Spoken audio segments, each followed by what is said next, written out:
کیا اندھے لوگوں کو خواب آتے ہیں؟ انہیں خواب بھی آتے ہیں اور نظر بھی آتا ہے۔ 2-3 اندھے تو دنیا کے مشہور شاعر ہیں۔ وہ دیکھ تو نہیں سکتے، پھر یہ کیسے ہوتا ہے؟ ان کا اپنا ہی تصور ہوتا ہے، اپنی تصویر ہے۔ ہم نے دیکھا ہے کہ آدھے سے زیادہ ہم وہ چیز دیکھتے ہیں جو دیکھی ہوئی نہیں ہے۔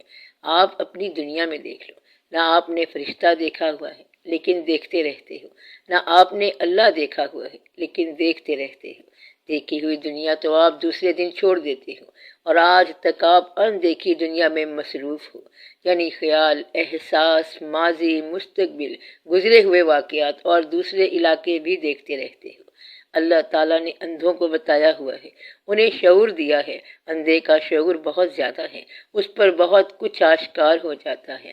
اندھا ذات الہی کی پہچان رکھتا ہے۔ اندھا آواز سے شکل بنا لیتا ہے اور پہچانتا ہے۔ اندھا بعض اوقات آواز سے رنگ بنا لیتا ہے۔ توبہ والی بات ہے، بس قدرت کے کمال ہیں۔ اندھا رنگ کو ہاتھ لگا کے بتا سکتا ہے کہ یہ کون سا رنگ ہے۔ ایسا اندھا دیکھا گیا ہوگا، شاید آپ نے نہ دیکھا ہو، یعنی وہ ہاتھ لگا کے بتا سکتا ہے کہ یہ سبز رنگ ہے۔ اس نے تو سبز رنگ دیکھا ہی نہیں ہوا۔ بات یہ ہے کہ سبز رنگ کی اپنی ریڈیشن الگ ہے، تو اس ریڈیشن کو سبز رنگ کہتا ہے۔ جس طرح پورے آدم کا ضمیر ہے، اسی طرح پورے آدم کا ایک شعور ہے۔ کیا اس میں سب کا حصہ ہے؟ لو، یہ تو مسئلہ ہی حل ہو گیا کہ دیکھنے والی آنکھ یہ نہیں ہے، بلکہ دیکھنے والی آنکھ شعور ہے۔ یہ کہہ رہے ہیں کہ اندھا جو ہے وہ اندھا نہیں ہوتا، بلکہ اندھا تو وہ ہوتا ہے جو دیکھ رہا ہو لیکن نہ دیکھ رہا ہو۔ اور اگر اندھا باشعور ہے تو ملٹن بن کے قوم کی رہنمائی کرے گا اور ساری قوم کو راستہ بتائے گا۔ اندھا جو ہے وہ آواز کا تو لکھ سکتا ہے، لیکن جب وہ اشکال لکھتا ہے تو سوچنے کا مقام ہے۔ کچھ اندھے جو مشہور شاعر یا موسیقار تھے، وہ بائے برتھ اندھے نہیں تھے، مگر یہ سارے کے سارے وجدان میں پل رہے ہوتے ہیں اور ضمیر آدم کے حساب سے پل رہے ہوتے ہیں۔ شاید وہ کچھ امیجن کر لیتے ہوں۔ امیجن کرنے کی بات نہیں ہے، کیونکہ الہام جو ہے وہ امیجن نہیں ہوتا۔ بہت ساری چیزیں ہوتی ہیں جو آپ امیجن نہیں کرتے اور آپ پر آشکار ہوتی ہیں۔ یہ ضروری نہیں ہے۔ کہنے کا مقصد یہ ہے کہ یہ آنکھیں عام طور پر آنکھیں نہیں ہوتی، اس کے علاوہ بھی آنکھیں ہیں۔ دنیا میں بے شمار ایسے واقعات ہیں کہ جس میں ظاہری حواس کہتے ہیں کہ اس میں باطن بھی ہے، تو بہت سارے لوگوں کا باطن کھلا ہوتا ہے۔ اس میں کیا حرج ہے اور کیا بحث ہے؟ لوگوں میں اس کے علاوہ بھی صلاحیتیں ہوتی ہیں۔ مثلا لوگ یہ دیکھ کر بتا دیتے ہیں کہ بات کیا ہے، دیکھے بغیر بھی بتا دیتے ہیں۔ آپ حکمت یا میڈیکل سائنس کو دیکھ لیں۔ حکیم اجمل صاحب کا ایک واقعہ ہے۔ ان کے کلینک میں ایک شخص باہر بیٹھا ہوا شور مچا رہا تھا کہ میری باری نہیں آ رہی، کتنی دیر ہو گئی۔ اندر سے حکیم صاحب نے نسخہ لکھ کے بھیج دیا کہ اسے دے دو۔ اسے کہا گیا کہ یہ تیرا نسخہ ہے۔ اس نے پھر شور مچانا شروع کر دیا کہ یہ کیسے ہو سکتا ہے، کیونکہ میں تو باہر بیٹھا تھا۔ انہوں نے کہا کہ تیری آواز سے پتہ چلتا ہے کہ تجھے یہ بیماری ہے، اور وہ وہی بیماری تھی۔ آپ کو ہم سب کا پتہ ہوتا ہے، تو یہ کیسے پتہ چلتا ہے؟ مجھے سب کا اس لیے پتہ چلتا ہے کہ جو آدمی اور طرح کا ہوتا ہے وہ اور طرح سے بیٹھتا ہے، اور جو اس طرح کا ہوتا ہے وہ اس طرح بیٹھتا ہے۔ آپ بات سمجھ رہے ہیں؟ مثلا سوال کے اندر جو کبا پن ہوتا ہے مجھے وہ بھی پتہ چلتا ہے۔ سوال کے اندر سوفسٹیکیشن ہوتی ہے، وہ بھی پتہ چلتی ہے۔ سوال جہاں حد سے باہر نکل رہا ہوتا ہے وہ بھی پتہ چلتا ہے، اور جہاں شرارت میں داخل ہو رہا ہوتا ہے وہ بھی پتہ چلتا ہے۔ تو پتہ ضرور چل جاتا ہے۔ مثال کے طور پر اگر یہ پتہ نہ چلے اور سامعین میں انٹلیکٹ کا وزن بڑھ جائے تو کسی مقرر کو بولنے کا حق نہیں ہے۔ یعنی کہ جب یہ پتہ چل جائے کہ میں جانتا نہیں ہوں کہ کن سے بات کر رہا ہوں اور یہ بڑی بات ہے، تو وہاں ایڈریس کرنے کا حکم ہی نہیں ہے، تو پتہ چل جاتا ہے۔ خاص طور پر اس آدمی کا مجھے پتہ چل جاتا ہے جو خیال سے باہر جانا چاہتا ہے۔ راستہ میں نے رکھا ہوا ہے پنجرے کو کھولنے کے لیے، اور اس کو اڑنے کے لیے موقع دیا ہوا ہے۔ اگر اڑنے کا موقع دے دوں اور وہ نہ اڑے تو پھر اس کو اندر پابند رکھتا ہوں، لیکن اندر وہ چگ نہیں لیتا، پھر بات مشکل ہو جاتی ہے۔ تو یہ پتہ چل جاتا ہے کہ کون آدمی کیا ہے، یہ پتہ چل جاتا ہے کہ کون اپنی ذات کے ساتھ سنسیئر ہے، مخلص ہے۔ اس کا کیسے پتہ چلتا ہے؟ یہی تو سارا علم ہے اور یہی تو بات ہے۔ اپنی ذات کے ساتھ سنسیئر ہونے اور ذات کے ساتھ سنسیئر نہ ہونے میں بڑا فرق ہے۔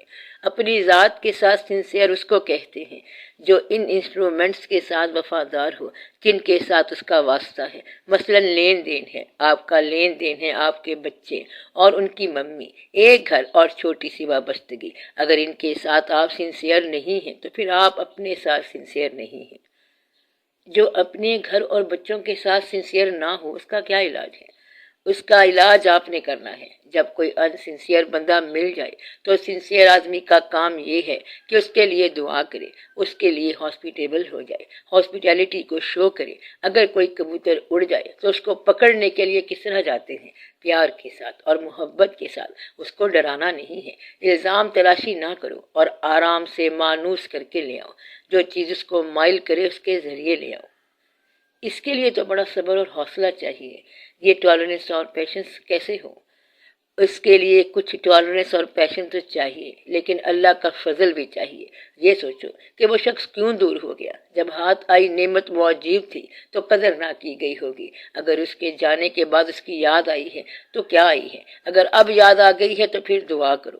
دعا کے ذریعے کھوئی ہوئی منزل آپ واپس لوٹا سکتے ہیں۔ آپ دعا کرو، غصہ نہ کرو۔ اگر ایک عورت اپنے میاں کا انتظار کر رہی ہے اور وہ آدھی رات دیر سے گھر آیا، جب وہ آ گیا تو انتظار ختم ہو گیا، اب اسے راضی ہو جانا چاہیے۔ مگر وہ لڑائی شروع کر دیتی ہے کہ تم دیر سے کیوں آئے ہو، جس کے لیے آپ میں بےتابی تھی اور وہ آخر آ گیا، تو اب اس پر راضی ہو جا۔ تو وہ راضی نہیں ہوگی بلکہ لڑائی شروع کر دے گی اور پھر وہ ہمیشہ کے لیے چلا جائے گا۔ لڑتے اس لیے ہیں تاکہ اس کو سبق ملے۔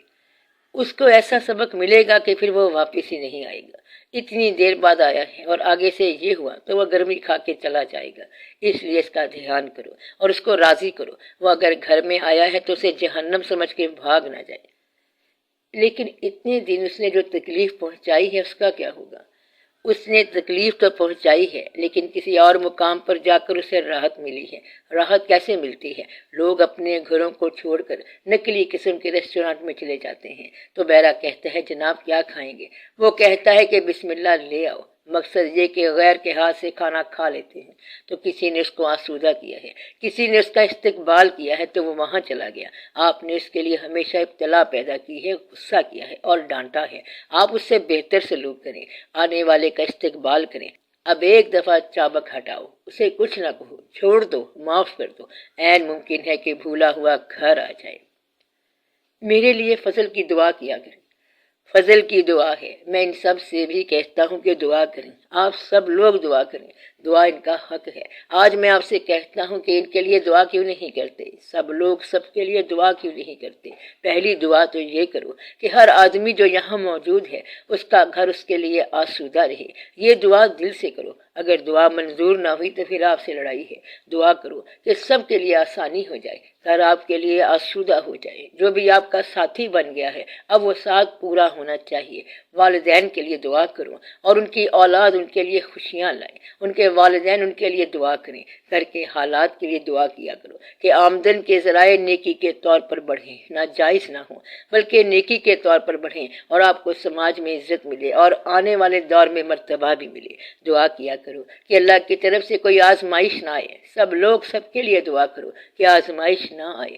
دعا کرو کہ آپ اللہ تعالیٰ کے ساتھ جو بے باکیاں کرتے ہیں کہیں وہ گستاخیاں نہ بن جائیں۔ یا رب العالمین تو مہربانی فرمانا اور ہمارے لیے رحم کی نگاہ رکھنا۔ اللہ تعالیٰ کے حبیب صلی اللہ علیہ وآلہ وسلم کے لیے درود بھیجا کرو اور ضرور یاد سے درود بھیجا کرو۔ روزانہ ایک تسبیح درود کی ضرور پڑھا کرو، یہ بہت ہی ضروری بات ہے۔ جو آدمی غلطی کرے اسے معاف کر دیا کرو۔ آئندہ آنے والے کے لیے ہاسپیٹیلٹی کو شو کرو، اسے کہو کہ آپ کی مہربانی۔ بھولا ہوا اگر شام کو آتا ہے تو اسے شام ہی کو واپس نہ بھیج دو۔ میرا مطلب یہ ہے کہ بھولے ہوئوں کو گھر آنے دو، ان پر رحم کرو۔ رحم کرنے سے حالات بہتر ہو جاتے ہیں۔ ایک دوسرے پہ احسان کرو، ایک دوسرے کی صحت کے لیے دعا کرو۔ میاں بیوی کی صحت کی دعا کرے اور بیوی میاں کی صحت کے لیے دعا کرے، یعنی دونوں کی صحت کے لیے، اور سارے لوگ سب کی صحت کی دعا کریں۔ ورنہ تو آپ کو پتہ نہیں ہے کہ ایک آدمی نے چیت میں کھیت خریدا، مگر اب تو موسم ہی دوسرا ہے۔ تو اگر آپ چیت میں ملے ہیں اور اب موسم بدل گیا ہے تو آپ لوگ ذرا دھیان کے ساتھ سفر کریں، خیال کے ساتھ سفر کریں، کیونکہ اگر اب چیت آ گیا ہے تو فصل کٹنے کا موسم ہے۔ تو آپ لوگ دعا کیا کریں، آج نہیں تو 5 سال بعد پھر اداسی کی خبریں ہوں گی، کچھ سال بعد ہی صحیح۔ یہ جو محفل ہے ایز اٹ از، اس میں آہستہ آہستہ تخفیف ہوگی، ایک دوسرے کے ساتھ غم کی کہانی ہوگی۔ تو آپ آپس میں محبت کر لیا کرو، ایک دوسرے کے ساتھ دکھ بانٹا کرو، دل کی بات کیا کرو، کھل کے بولا کرو، اللہ پر راضی رہا کرو، جیسے بھی ہو راضی رہا کرو، اللہ کے بندوں پر اور جو شادی کی شکل میں آپ سے وابستہ ہیں ان پر راضی رہا کرو، اپنے گھر پر بھی راضی رہا کرو، عبادت جیسے بھی آتی ہے کرتے رہا کرو، کسی کو دکھاؤ نہ کہ عبادت کیسی ہے، جیسی آتی ہے کرتے جاؤ، جدھر آنکھ اٹھا کے دیکھو اللہ کا چہرہ ہے، بس آپ چلتے جاؤ، عبادتیں کرتے جاؤ، دعائیں کرتے جاؤ۔ آپ کو میں دین کی آسانی کی بات بتاتا ہوں کہ دین پر بحث نہ کرو، دین کو مباحثہ نہ بناؤ، دین جو ہے یہ رعایت کا نام ہے، یعنی اللہ سے رعایت لینا۔ آپ اللہ پر راضی ہو جاؤ تو وہ تم پر راضی ہو جائے گا۔ آپ کے ہاتھ میں جو قوت ہے وہ خیرات کیا کرو، خیرات کرنا سب سے بڑی عبادت ہے، دوسرے کی غلطی کی معافی کی خیرات کرو۔ دل سے دعا کرنے کا کیا مطلب ہے اور وہ کیسے ہوتی ہے؟ آپ جس چیز کے لیے دعا کرتے ہیں تو وہ چیز آپ اور اللہ ایک مقام پر ہے نا۔ اگر اس وقت اللہ آپ سے یہ کہے کہ میں تیری عبادت منظور کرتا ہوں اور تو زندگی کی باقی ہر چیز چھوڑ دے تو اس وقت راضی ہو جاؤ۔ میری بات سمجھ آئی کہ دل سے دعا کا مطلب کیا ہے؟ میرا کہنے کا مطلب یہ ہے کہ تب آپ کے دل میں صرف وہی بات ہو جو آپ مانگ رہے ہیں۔ اس بات کا ثبوت کیا ہے؟ اس وقت آپ اللہ کے آگے دل سے دعا کر رہے ہیں اور آپ کے سامنے آپ کے گھر سے چور چوری کر رہا ہے، تو آپ اس وقت اسے کچھ نہ کہیں، کیونکہ آپ دل سے دعا کر رہے ہیں اور آپ کا دل اس وقت دعا میں اللہ کے ساتھ لگا ہوا ہے۔ اس وقت آپ کو ہر بات سے غافل ہونا چاہیے۔ ایسا وقت تو بہت کم آتا ہے، تو دوسرے وقت میں آپ ایسی دعا نہ کیا کریں۔ جب ایسا وقت آئے تو آپ ضرور دعا کرنا۔ ایسا وقت اللہ کی طرف سے کبھی کبھی آتا ہے، آپ ایک دعا کے ساتھ دوسری دعائیں شامل نہ کیا کریں۔ اتنی بات تو سمجھ لو، دل سے دعا کیا ہے؟ صرف وہی دعا کرنا، آپ لسٹ نہ بنائیں کہ یا اللہ ایک دعا تو یہ ہے، ایک وہ ہے، یہ نہ کرنا، ایک ہی دعا ہو۔ آپ ہمیں کوئی آسان سی دعا بتا دیں۔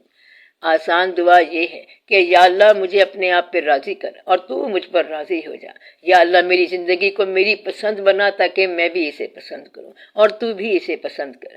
یا اللہ مجھے میری زندگی کر کوئی گلہ نہ رہے اور تو بھی بعد میں ناراض نہ ہونا۔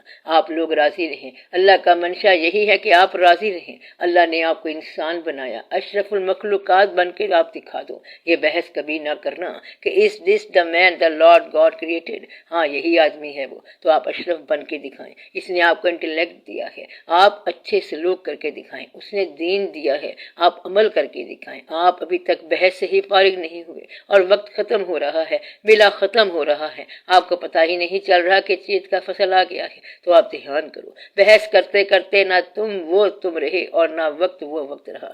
بحث کرتے کرتے نہ تم رہے اور نہ وقت وہ وقت رہا۔ انٹلیکٹ ہوتی ہے تو شریر بچہ اچھا لگتا ہے، جوان بھی شرارت کرتے اچھا لگتا ہے، لیکن ایک بڈھا ضدی اچھا نہیں لگتا۔ تو زندگی میں کئی وقت ہوتے ہیں، گناہ کے وقت ہوتے ہیں، نیکی کے وقت ہوتے ہیں، بڑے اچھے وقت ہوتے ہیں، اور پھر رخصت کی تیاری کے وقت ہوتے ہیں۔ ایک عمر کے بعد رخصت کی تیاری کا وقت ہونا چاہیے۔ میں آپ کے لیے دعا کرتا ہوں کہ اللہ تعالیٰ آپ لوگوں کو خوش رکھے اور ہمیشہ خوش رکھے، اور آپ لوگوں کے لوگوں کو بھی خوش رکھے۔ تو یہ دعا بھی کیا کرو کہ اللہ تعالیٰ آپ لوگوں کے جو لوگ ہیں انہیں خوش رکھے، اللہ آپ کو خوش رہنے کی توفیق عطا فرمائے، اور جو ناراض ہو کے جانے والے لوگ ہیں وہ راضی ہو کے گھر واپس آ جائیں۔ اگر کسی وجہ سے زندگی میں تکلیف ہو گئی ہے تو اللہ تعالیٰ اسے دور کرے، تاکہ آپ کے گھر جو ہیں وہ چمن آباد ہوں اور آشیانے آباد ہوں۔ یہ دعا کرنی چاہیے کہ اللہ تعالیٰ مہربانی فرمائے، اللہ تعالیٰ رحم فرمائے، اپنا فضل کرے، اپنے حبیب پاک صلی اللہ علیہ وآلہ وسلم کا راستہ دکھائے۔ یا رب العالمین، ہماری جو بے باکیاں ہیں انہیں گستاخی نہ سمجھنا، ہم سادہ سے بندے ہیں، تیرے بندے ہیں، تیرے عاجز ہیں، تیرے ساجد بھی ہیں، کبھی کبھی تیرے طالب بھی ہیں، وہاں ہم بے باکی کر جاتے ہیں، ورنہ تو ہم عاجز بندے ہیں، ہم پر آپ مہربانی فرمائیں۔ صلی اللہ تعالی علی خیر خلقہ و نور عرشہ افضل الانبیاء والمرسلین سیدنا و سندنا و مولانا حبیبنا و شفیعنا محمد و آلہ و اصحابہ اجمعین آمین برحمتک یا ارحم الراحمین۔